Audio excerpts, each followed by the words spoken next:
Is it a portfolio piece or is it just a design example? Hey friends, I think it's important to talk about the portfolio because that's how we get jobs and clients. I've been reviewing some portfolios lately and I'm not confident that people know what qualifies as a portfolio piece. So in this video, I want to talk about what I think makes a great portfolio piece. This applies mostly to graphic designers, but there are some aspects that you can apply to other disciplines like UI design or visual design, but they will also have their own requirements as well. I want to say something before I get started.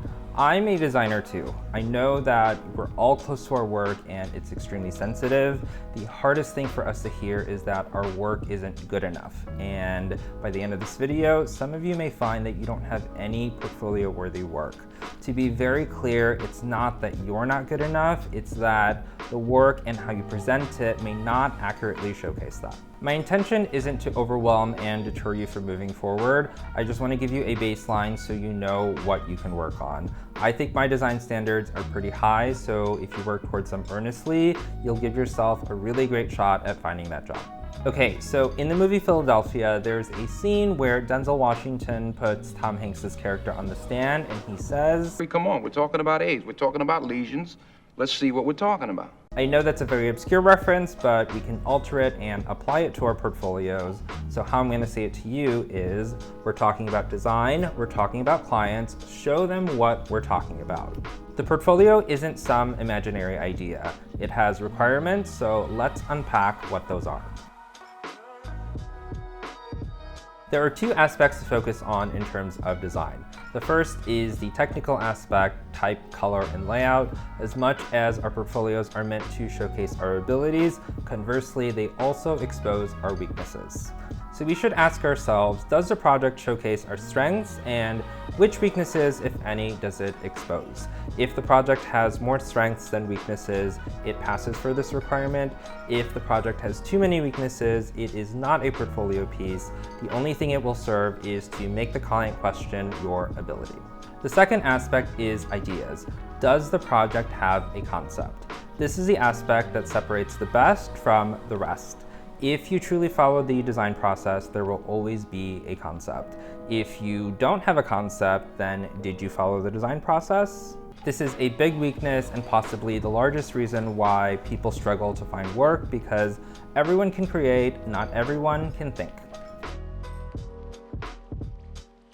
There's a claim that it isn't design unless there's a client, which I think has a lot of truth to it. The portfolio isn't just showcasing the work you've done. Here is an ad that I worked on. This one is a website. That is simply showing examples. Your portfolio should be a curated collection of projects for potential employers and clients. The operative word there is for, because it needs to be presented in the context of their business goals. Early on in my career, my entire portfolio was magazine layouts. I chose the strongest pieces and sent them as is to potential employers and freelance clients.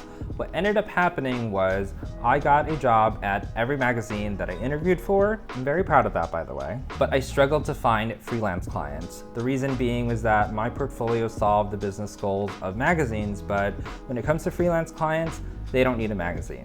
They need marketing, they need experiential, social media, whatever have you. I lack the relevant work to get those jobs, which is unfortunate, but how many of us are going through that? It wasn't until my friend Parker helped me get a job on the business side, thank you Parker, and I finally understood what went into those projects, which set me up for success later on with freelance clients. All this to say, does the project showcase that you can solve the business goals of the employers and clients that you're reaching out to? I would say that if the project reaches the requirements for the design and client end of what we just talked about, immediate portfolio piece. You need to present your work correctly because employers and clients don't imagine. Presentation needs to be for another video, but for this, context matters. I say this all the time, people aren't visual thinkers, even though they claim to be, so it is our job to create those visuals for them. Let's take this collection of social media graphics.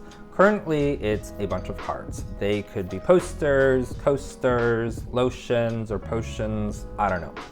The first time you send your portfolio to someone, you're often not talking them through it, which is why context matters.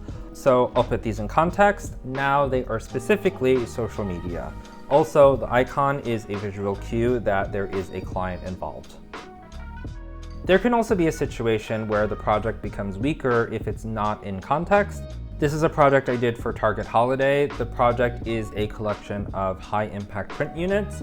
If I only use the exports of the final project, the project doesn't make sense. You could add a caption, but why would you do that if a picture is worth 1,000 words? If I mock it up, it is much easier to understand what it is. For this first one, it's recipe cards that tear out. The other two are wrapping paper. I thought the parents' execution for this was really fun because the kids got to color their own wrapping paper. That segment gave me agita.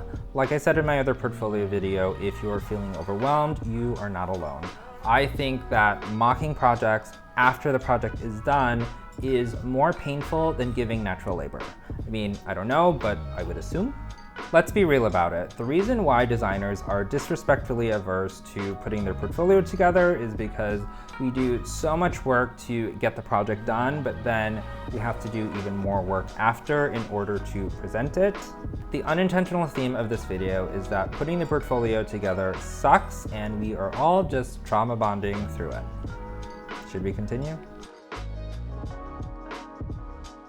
This is the last aspect of what I think makes a great piece. At some point, you're gonna have to talk about your work, and if the project meets all the requirements we just talked about, that's going to be so much easier for you.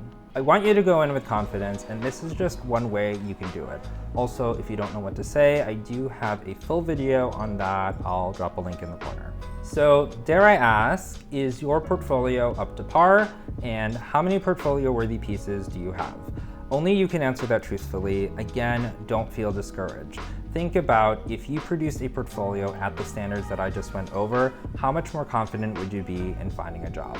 If you want me to review your portfolio, comment below or send me an email. I'll see you next time.